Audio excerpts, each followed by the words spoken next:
Well, hello everybody, and welcome to this episode of G Bear's Off-Grid Ways, a homestead in the desert. And I was at it again today. Of course, I didn't get out here too early. I did go down to the store and picked up a few things that I needed for dinner tonight, and also picked up my mail because it's Saturday. It's the last day of the week to be able to pick up mail. So I'll have to go up again on Mondays. I am expecting something in the mail, so I'm going down pretty much every day and checking to make sure I don't miss it when it comes in. But anyway, I got the header on the doorway, and the two 2x4s that are in there right now are just temporary. I wanted a nice tall door, so if I'm bringing in fruit trees that are semi-dwarf and already growing, I don't have to worry about them getting damaged at the header when I go through the doorway. So I did put the header up at 92.5 inches, and I'll be making the door out of studs and wire, of course, and the bottom of the door will be solid just like the rest of it. And I've got all the 2x4s in there, the nailers for the start. That's where the OSB will come up halfway on that horizontal 2x4, and then the other half is for, of course, nailing the wire. So I've got enough of these 2x4s left to go around one more time, which I've got to do from center of this lower 2x4 4 feet up to the center of the next 2x4, because the wire I get is only 4 feet wide by 100 feet long. So it looks like I need 2 rolls of wire, and the last time I bought it was a couple of years ago, and it was a little over $100 a roll. I can't imagine what it's going to cost now. But yeah, I got to get get that wire down here and get this thing closed in so I can actually take that inside wall out, and I'll be able to pass through without a problem, even if I don't have this part of the garden growing yet, which probably won't get done until the fall planting. I'll probably get some plants in there for the fall planting, because like I said, when I fill it up with garden soil that I buy at Home Depot, or I might just check the price of having a truck come out and deliver a 10-yard or 15-yard load here, and I can wheelbarrow it in as I need it. I'll see if that's cheaper. But yeah, I want to get this thing all closed in and be able to start working in there, setting up my raised bed garden boxes. And like I said, I'm going to use cinder block. So the reason I chose to put the door there instead of here is because I got that little short section right there against the wall, and that's going to be a shaded wall in the afternoons. So I will plant the plants. I'm going to do a half box there. That's only going to be about 2 foot wide, all the way the whole length. And that will be for plants that don't require a heck of a lot of sunlight, and they don't like the extreme heat, but they like to be warm in the winter, because that'll be a water wall. Right? Good thinking, huh? All right. So then here I'll have a full 4 foot wide going the whole distance, which is 18 feet. Well, it'll be less than that because I want to be able to walk around it.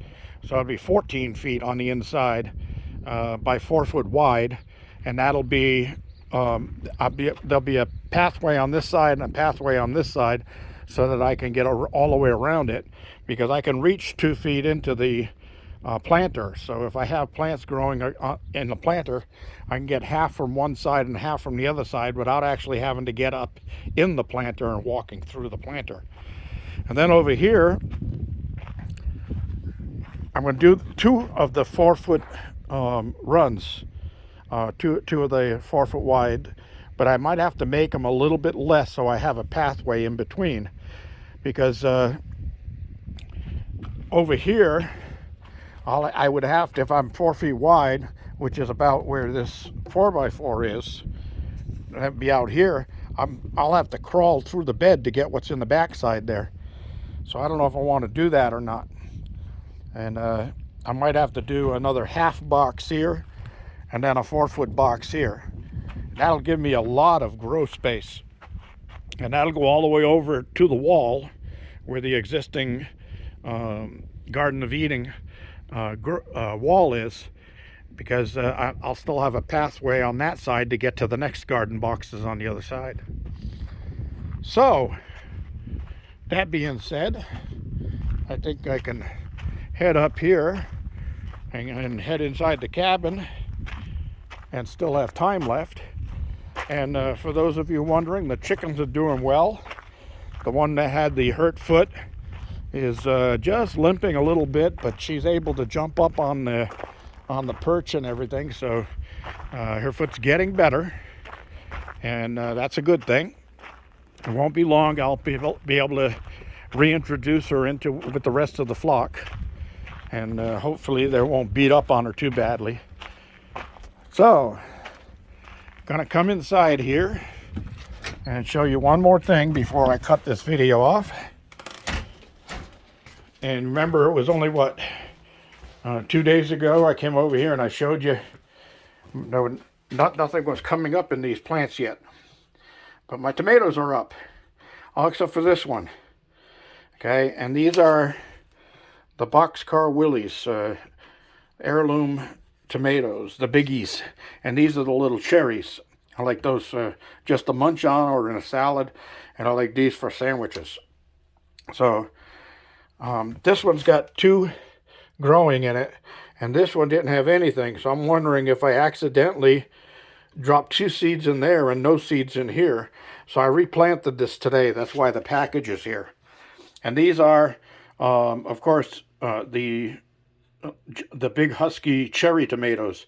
Now these tags here are not, because these are store-bought tomatoes. As you can see, they're freshly just starting to grow. I just had those from tomato plants I had bought years ago, and I said, well, instead of making up my own tag, I could just stick those in there so I know what they are. So we got those going. Now, one thing I wanted to mention, for those of you who didn't know about seeds, well, not everybody, but I've had a few people ask about how long seeds last. Well, if you take care of them, if you don't let them, let this package sit in this window and get the hot summer sun beating on it all year long and stuff like that, if you have a nice controlled place to keep them, like inside of an old cooler, that works, because it'll keep them from getting overheated in the summer, and it'll keep them from getting too cold in the winter. And on these things, it'll always have on the bottom of the package or somewhere, it'll say packed for sale by 12/21. So that's December of 2021. People think, well, I'm not buying those, they're out of date. Oh, that's just crazy, because they'll actually sell these things for a couple of pennies or 10 cents a pack once they're past that sell-by date, because that's a trick that the seed companies pull on the consumer. They think it's like food. Well, it's expired, I can't use it. No. Remember, there's a seed archive here in this country, and there's seeds in there that are going on 200 years old or older.